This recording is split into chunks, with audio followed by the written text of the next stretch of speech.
আসসালামু আলাইকুম গাইস।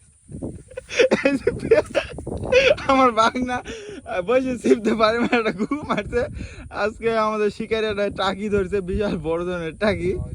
একবারে মারে ঘুরে মার ফেলাইছে। এই দেখেন, এই যে ঘু, এই যে বসে ছিপ, এই যে আমার ভাগনা একবারে মারে মার ফেলাইছে। আমার ভাগনা আজকে গরু মাংস তো ভাত খাই আছে, খুব ভয় লাগছে, খুব ভয় লাগছে। পিয়াজ গবেষণা করতেছে যে আসলে এটা জিন ভূত বা কিছু হবে কিনা, কারণ একদমই পাখিটা নিচে বসেছিল এবং আমার ভাগনা বাড়ি মারতে একদম মরে গেছে। আর পেঁয়াজ হাত দিয়ে জবাই করে দিছে, জানি না কি হবে আমার ভাগ্যের, আমার ভাগনার কপালে যে কি আছে।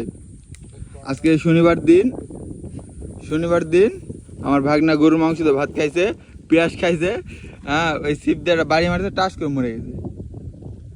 আমার ভাগনা ভাবতেছে যে আরে কি মারলো, মারে তো আমার ভাগনা চুদু পাগলা সাজলো,